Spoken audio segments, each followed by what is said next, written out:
mode. Well, hello and welcome to the first of 8 webinars in a series covering each of the levers in Equitec's Equity Growth Wheel. My name is Paul Beaumont. I'm a Client Growth Director based in London, and I'll be your host for today. I'll be speaking with Pat Webb, another of our Client Growth Directors, and she's based in Vancouver.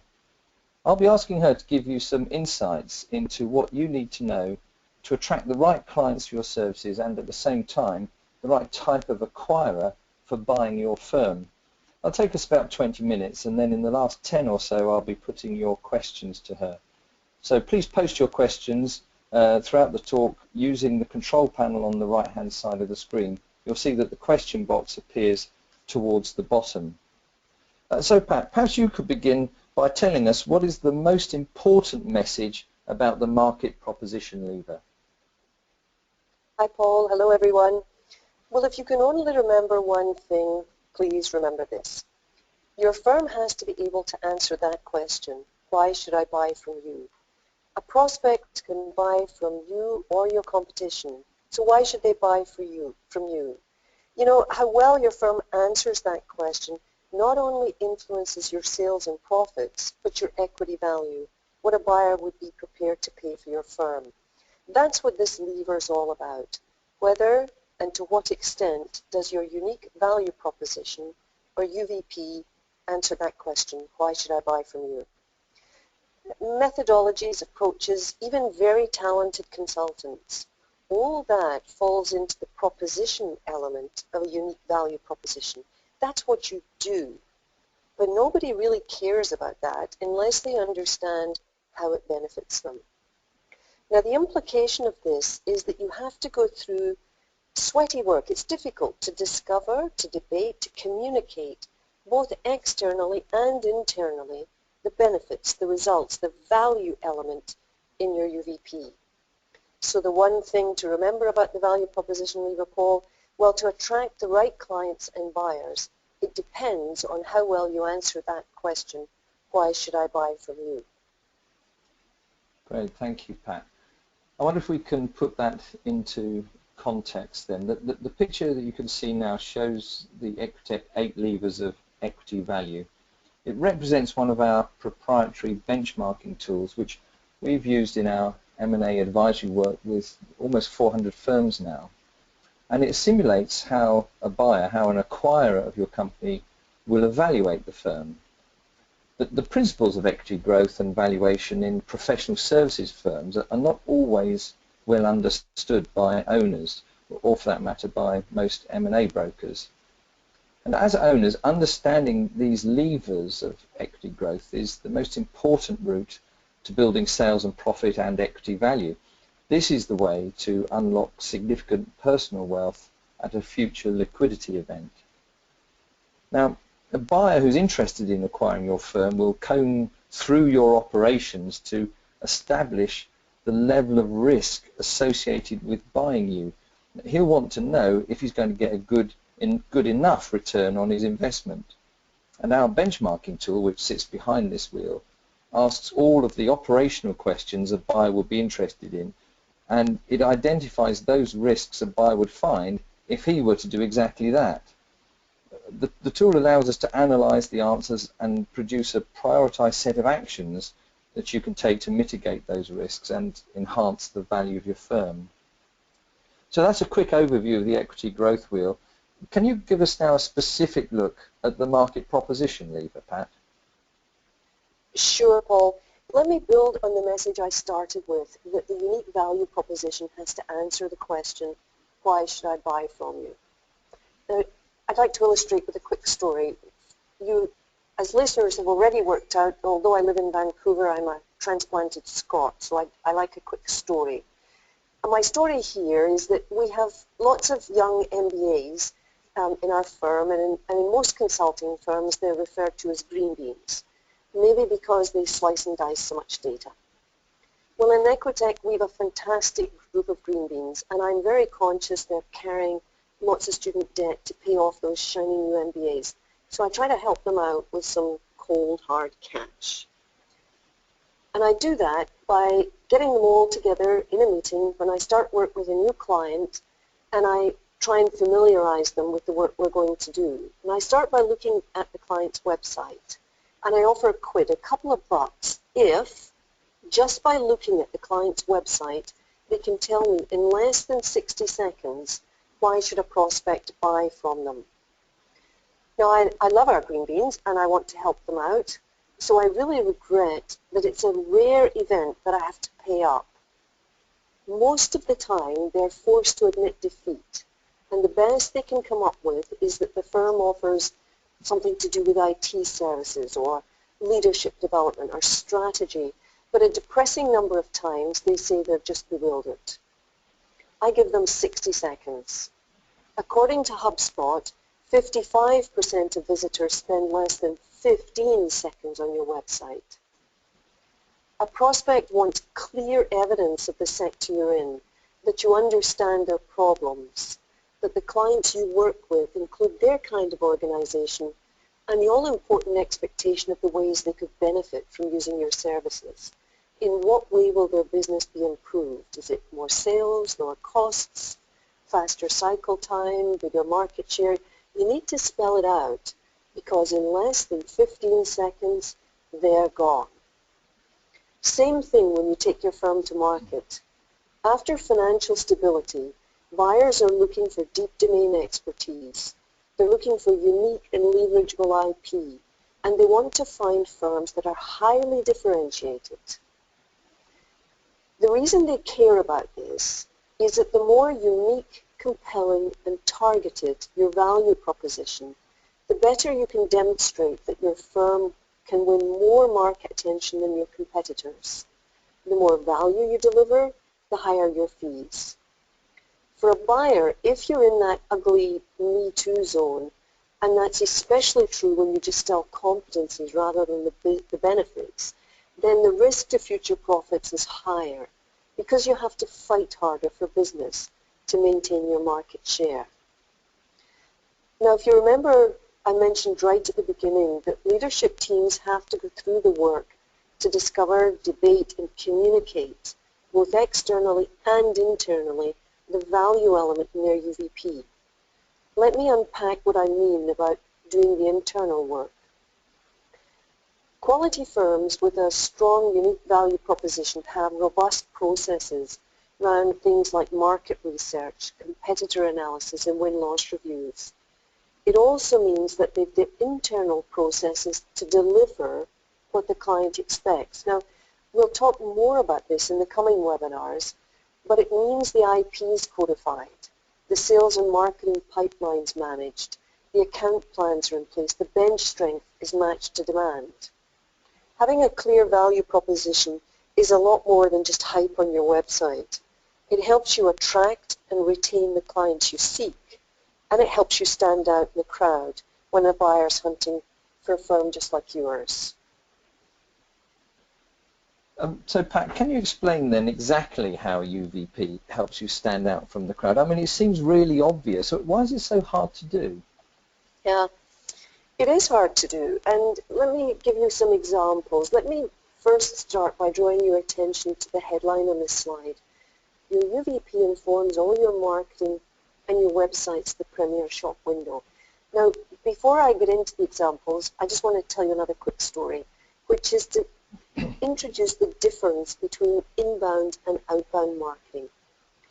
Imagine you're fishing for tuna. Outbound marketing is when you get a harpoon and you ignore anything that's not a tuna. Examples of things like email blasts to tuna companies and going to speak at conferences full of tuna. Inbound marketing is when you drag a net through the ocean. Examples of inbound marketing include things like websites and social media. You're going to get cod and other fish, as well as the odd stinky boot. So you therefore need to be very attractive to gain the attention of the prize tuna. Now, whether you're responding to inbound or outbound marketing, the tuna is going to land on your website at one point.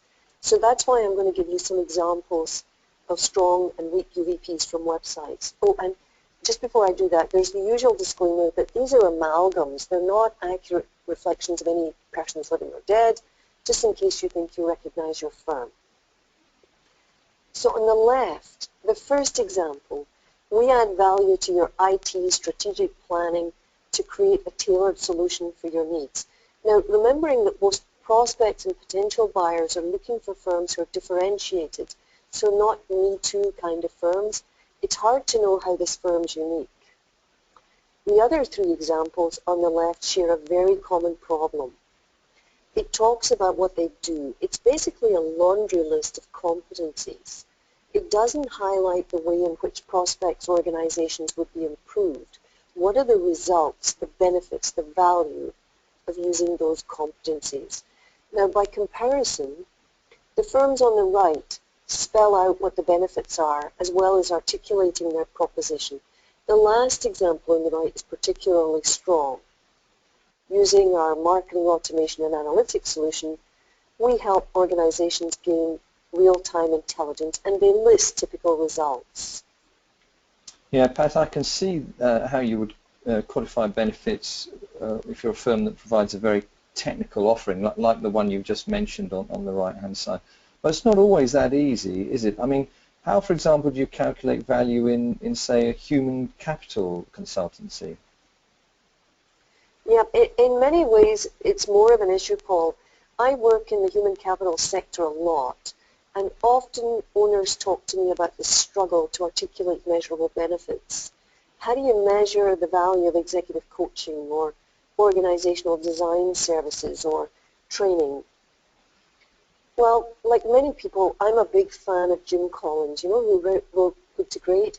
He's got a really neat little companion book for social sectors where he's got some wonderful examples of how organizations can create measures of value outside of financial returns, like fewer costs or more profits.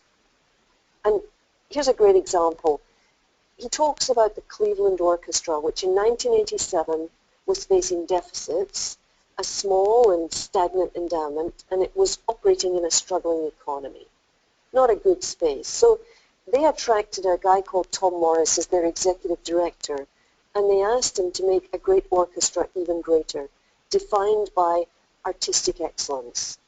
So I think you see the problem, why I'm using this example. How do you measure that? Well, Morris and his team set about defining what's meant by great results. And so they started to track a variety of indicators.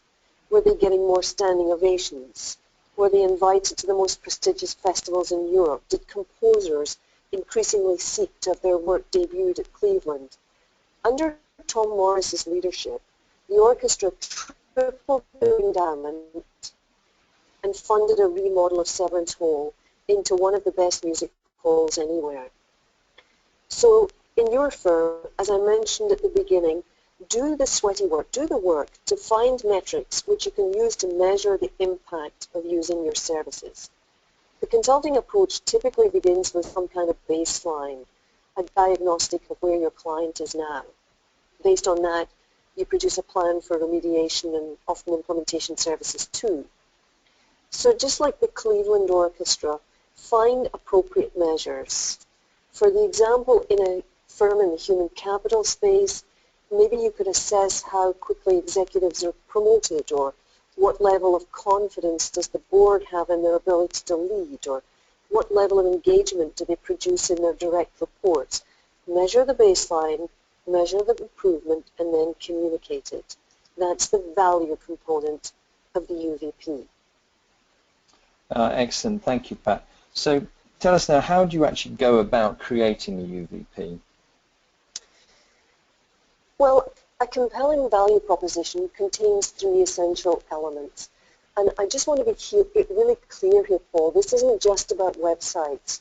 We're panning the camera back now to the overarching UVP for the firm. Now, the three essential elements are: what problems do your clients face? How do you solve those problems? And what are the benefits? So, Paul, why don't you describe how Equitech answers those questions. Use that as an exemplar. Okay, all right, well, that'll teach me for asking all the questions, won't it? So let me use this slide to help with that then. We ask these three questions. Firstly, what problems do our clients face? And the three key ones are that, firstly, they don't actually know what their business is worth. If they were to take it to the market, they don't know what they would get for it. Secondly, they don't know how to find the best buyer. I mean, it's not what they do. There's a bewildering number of people that could buy their company, and often they're actually approached by people without making an approach themselves. And thirdly, they don't actually know what risk a buyer would see in their business if he or she were to acquire them. So secondly, how do we actually solve those problems? Well, first of all, we actually provide a valuation for the business. We have a methodology for doing that. Secondly, we know the buyer community very well. We spend a great deal of time building relationships with the buyer community and understanding exactly what it is that they're looking for and the type of company that they want to buy. And thirdly, we analyze the risks and we help our clients build a mitigation strategy so that when they come to market, the risks that the buyer will see are far fewer. And obviously the benefits of all of that work is that we get the best possible deals for our clients when they want to sell, both in terms of the value of the company and indeed the home that they find. Great. Now, that's an exemplar of how we do it. You can do the same thing in your firm. And I just want to tell you a quick story from outside the consulting sector, which might help underline this point about having a great overarching market proposition for the firm. Its purpose is to help you attract the right clients. I have some friends in Minnesota, and they sent me a parcel of treats for my birthday. It was packed with local produce, including my absolute favorite. It was a bag of cranberry apple granola, breakfast cereal. And here's the part that I just loved. It's called crapola, and written right underneath the name was their strapline, keeps even weird people regular. Now, I went straight to their website, and I wasn't there for 15 seconds. I was completely drawn in, reading all about this young couple with their organic farm, and of course, I now have a regular supply shipped to Vancouver. Now, that was just a bit of a fun digression, but it underscores a very serious point. Whether as an individual shopping for granola or an organization shopping for professional services, we're searching for firms in a crowded marketplace, looking for the one that stands out, that demonstrates they understand our issues and have clear evidence that there's a benefit which far outweighs the costs. Excellent. Thank you, Pat. So before we actually take some of your questions, and we've got one or two already, we'd like to point you in the direction of an organisation we're working with here in the UK, where we've been helping them to describe their market proposition. The company you can see here, it's called Capacitas. It's an IT company, and it does some very specialised, very niche work, right down in the details of optimising server capacity and performance. It's highly complex, it's very technical, and to be honest, you have to be a bit of a specialist to understand what they do and how it all works. Now, as a consequence of the work they do, they often deliver outstanding business benefit, and they've created a fabulous video for their website which focuses on the benefits message. It's a superb example of how to clearly convey the benefits of a service without getting bogged down in all the technical detail of how it all works. It basically makes you want to know more, and I would recommend going to their website and watching the video. You can see the link there, www.capacitas.co.uk. It only takes a couple of minutes to watch, and it's a super example. If you look at the right-hand side of the slide, you'll see that their case studies, too, of a similar emphasis. They identify the problems their clients have that they've helped solve and the tangible benefits that they've delivered. In other words, their whole marketing effort has been informed by their UVP. So do have a look at that afterwards. Okay, so we've come now to the last part of the webinar, and thank you to those of you who've sent in questions. We're going to try to answer as many of them now as we can. The first one, Pat, is actually quite a specialised question, and we might want to have a bit of a chat about this one. And the question is this: how would this kind of quantifiable UVP apply to a law firm? Hmm. Okay, that's a great question. Well, You be let's careful how apply. you answer it. You don't want to get sued. No, I don't want to get sued. Well, therein may lie the answer. So if I were going to a law firm, I would be looking for things like how quickly cases get resolved, how often do they have to go to litigation as opposed to being solved in mediation.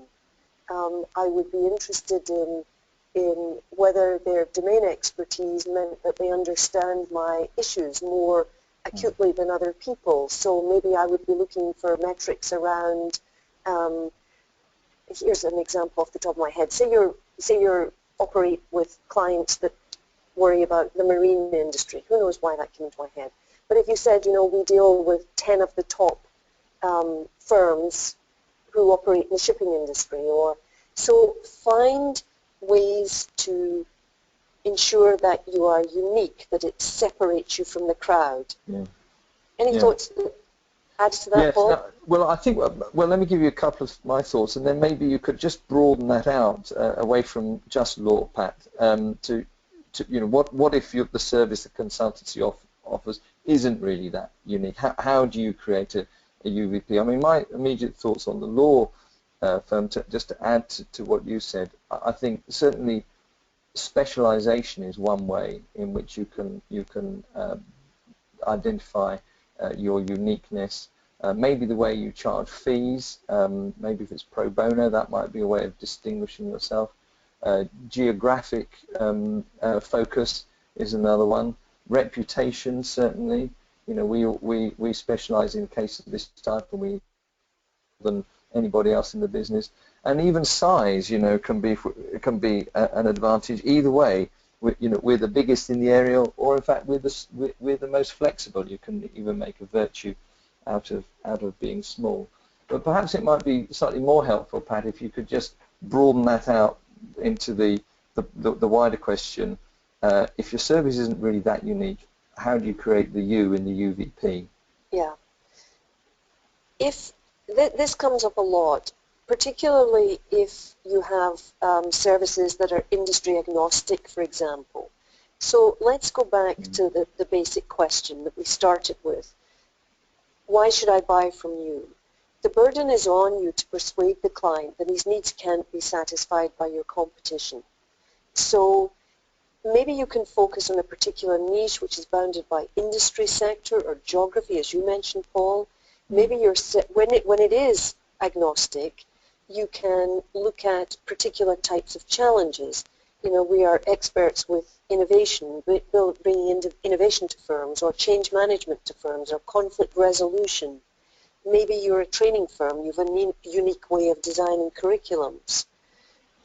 When we were talking about the 3 steps, we're really just scratching the surface with the exemplar we used with Equitech and the one with Capacitas, but you work through those steps in order to be able to determine how you can differentiate yourself.